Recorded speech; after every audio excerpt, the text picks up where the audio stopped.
Just when you thought you'd seen every ghost picture out there, this one shows up. And this one wasn't taken with a potato or a pancake, which I hear a lot. And I get it.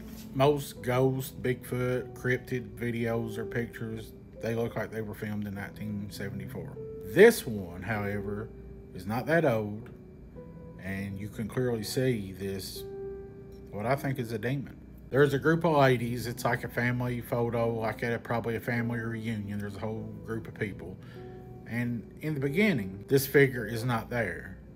But it's like the live version, you hold it in, this thing appears. It looks like a little boy, but definitely not a little boy. Check this out. Tell me in the comments what you think. Is this demonic or what?